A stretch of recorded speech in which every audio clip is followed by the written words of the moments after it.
In recent years, electric vehicles have been at the forefront of a seismic shift in consumer interests and desires. Across many markets and driver segments, the Nissan Leaf has made a name for itself on the back of its sleek design cues and intelligent performance across the board. It will soon be released to the American market for the 2018 model year, and local dealership Avondale Nissan is giving readers an inside look at all that it brings to the table. Due for a performance upgrade, the 2018 Nissan Leaf will bring an updated lithium-ion battery into the fold. A smoother, more responsive ride is accented by a 40% increase in driving range, up to 150 miles on a full charge.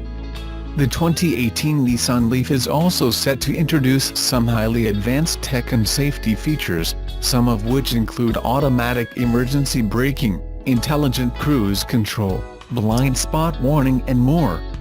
These all work in tandem to give drivers a more connected and intuitive driving experience. The 2018 Leaf model will come available in 3 distinct trims, S, SV and SL, which will build specific features on top of each other on more advanced lines. The 2018 Leaf will be available at a starting MSRP of $29,990, with government rebates available upon purchase. The vehicle is also scheduled to be released at the beginning of 2018. Interested drivers who would like more information on the 2018 Nissan Leaf and its capabilities are encouraged to contact Avondale Nissan directly by phone at 877-921-9601 or online at avondalenissan.com. The dealership is located at 10305 West Papago Freeway in Avondale, Arizona. Nissan is now celebrating 150 million vehicles produced globally, a task that took over some 84 years. With that in mind, we note that the 100 million mark was achieved in 2006, so some 50 million more vehicles have been produced in just over a decade, illustrating the more recent fast growth of the company. And apparently, if the above video is any indication, the Japanese company considers its second-generation Leaf as a jumping-off point into the future, as it prominently places the new Leaf in an extended spot at the end of its celebration video, from 220, and also by giving it the final spot on the featured infographic, below. It was also deemed a good opportunity to celebrate the first 2018 Leafs produced in Japan at Nissan's Apama plant. Those Japanese EVs start to reach customers' hands in less than 2 weeks, October 2, 2017.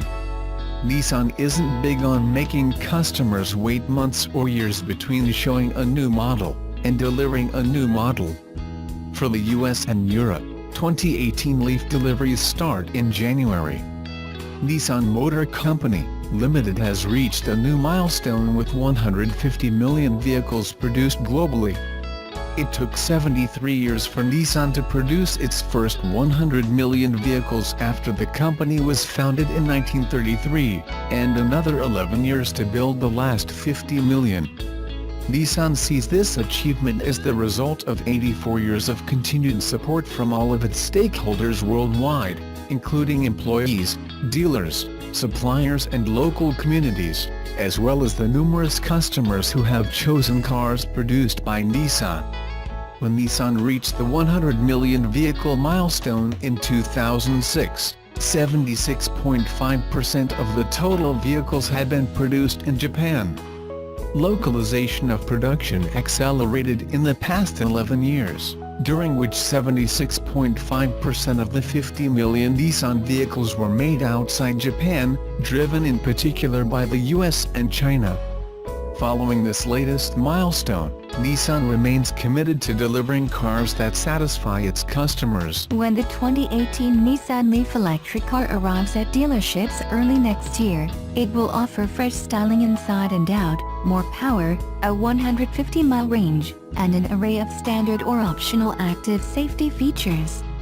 It will come in Nissan's standard 3 trim levels: base S, mid-level SV, and top-of-the-line SL with option packages at each level. Somewhat confusingly, though, the 2018 Leaf will offer 3 different types of cruise control, depending on trim level and options. We thought we'd go through them here to help early shoppers sort through the choices as they assess the new Leaf against other electric cars. All versions of Nissan's 2018 electric car, even the most basic Leaf, is priced at $30,875 including delivery, before incentives, will have some kind of cruise control. The base Leaf S has standard cruise control. The driver sets the speed, and the car stays at that speed. This is cruise control as most drivers have known it for 20 years, with the driver responsible for avoiding cars ahead. It's not necessarily a standard feature on every compact to mid-size hatchback, but it can reduce energy use at highway speeds by making continuous and minimal adjustments to power demand that are much finer than a driver's right foot can achieve. Moving past the base trim level, the middle Leaf SB and the top Leaf SL both step up to adaptive cruise control. Nissan calls it intelligent cruise control. Regardless of name, it uses forward-facing sensors and control logic to keep the Leaf a safe distance from the car ahead. While the driver no longer has to accelerate, he or she does still have to steer. That brings us to the third option for cruise control, part of the tech package offered only on the Leaf SB and Leaf SL. It's called ProPilot Assist, and it blends the adaptive cruise control of the SV and SL models with active lane control, which goes beyond traditional lane departure correction systems by keeping the car centered in its lane. That means the car is accelerating, braking, and steering itself as long as the driver's hands remain on the steering wheel except for very short periods. This is what's defined as Level 2 autonomy, the second of 5 levels defined for self-driving cars.